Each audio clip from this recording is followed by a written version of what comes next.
tough second half for us. Give Indiana credit for making timely shots and really defending well. I won't begin by giving them credit here first, and we got to find a way to figure some things out here quickly. Chris, did you think you had a few things figured out coming into this game that had concerned you in the last couple of losses? You talked yesterday about being okay with the 1 day of practice, but when you took the court today, did you feel better about where your team was than?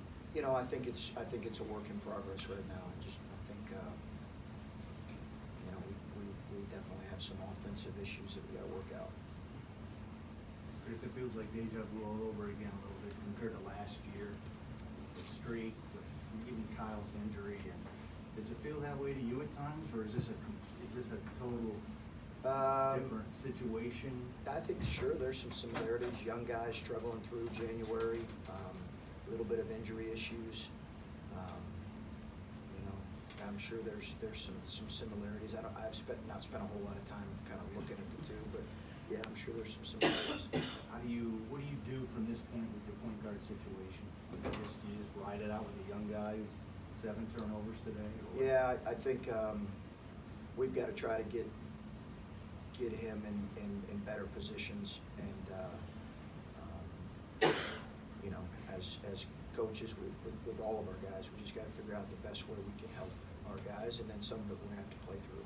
Chris, seemed like he was pressing at times, just trying to get it all back in one play and getting up in the air with nowhere you can put the basketball and turned it over. Just what can you do for a young guy at that point? A lot of film, you know, we went through that really since the beginning of practice, but you know, sometimes guys got to learn, unfortunately, through game action and through difficult things, and you know, I'm confident he'll learn from these experiences. But sure, that's kind of been the case throughout the year. There've been times where he can get playing a little bit too fast, but like I said, we just got to work with him as coaches. He's got a great attitude.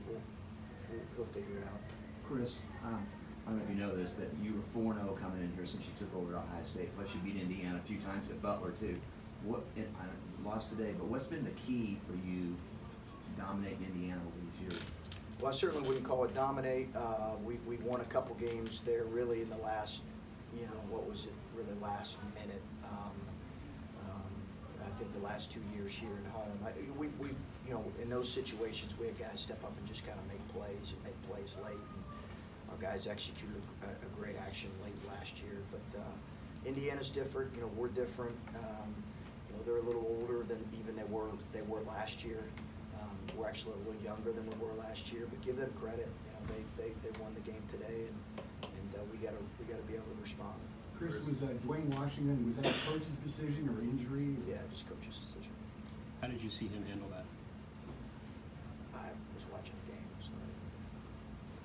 Because you have, I guess along those lines, it seems like you have a guy in Dwayne who can score, but isn't getting much on defense. You have a guy in Luther who can defend and isn't getting much on the offense, or at least not making shots right now.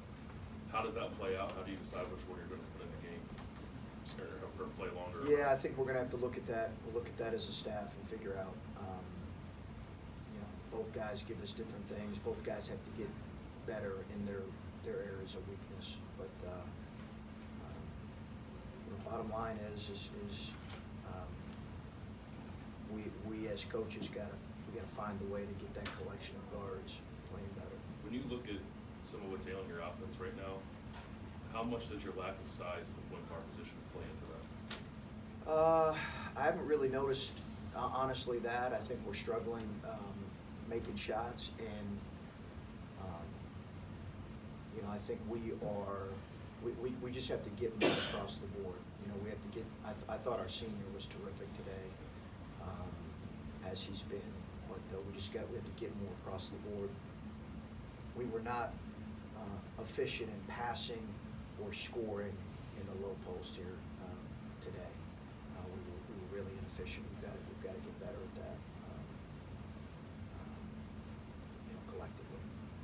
At this point of the year, how much can you do to change some of these things offensively? Obviously, you can't trade, you can't call somebody up. You've got the guys that you've got. How much can you change mid-season to try to turn some of these offensive issues around? Yeah, I think that's what we're going to spend a lot of time trying to figure out. You know, not making wholesale changes at this point in the season, but I think there definitely some changes need to be made. I think that's the pressing question for us right now. With Kyle getting back, how limited was he, if at all, and what sort of boost did that provide you? Just looked a little rusty, but, you know, it was great of him to come back in 2 weeks. It's pretty impressive, but just looked a little rusty out there. Chris, when you're going through something like this, I don't think any reasonable person would expect it to just get fixed right away with a snap of a finger, but as you're trying to figure some things out, how do you feel about, I guess, the connection between your staff trying to relay these messages and the players and how they're receiving them? Good, you know, good. I think a lot of that depends on the leadership of your group too, and I think that I don't know if I can definitively say one way or the other, but I certainly feel good about that. Feel really good about the guys we have in the locker room and their ability to respond. But listen, it won't change until we change some of these things. That's on all of us. It's not going to change until we play smarter and tougher and sounder in a lot of ways. How do you coach up toughness? I think you can watch film and get smarter. How do you get tougher? Well, I think it's a challenge. We've got to, you know, we had a couple of good days of practice. We've got to follow it up with a couple of good weeks of practice, and that'll improve. You talked about playing smarter and tougher. You always say that you're just constantly evaluating yourself. Were you seeing some of these plays and maybe not playing smart enough or tough enough earlier in the year, or is this sort of relatively out of nowhere? You know, I think some of it were concerns we had going into the season about were we going to take the next step in terms of our efficiency offensively. I've told you guys about that, in particular our perimeters. So it's not a complete surprise to me. I thought we had, you know, made some improvements. Obviously, we've got to do a better job coaching them to make sure we are making improvements. But at the end of the day, listen, it's not going to change until we make some of these real changes, and that's bottom line. Because you had point guard somewhat issues last year until at the end, guys turned it around and just clicked. Yeah. They were older guys.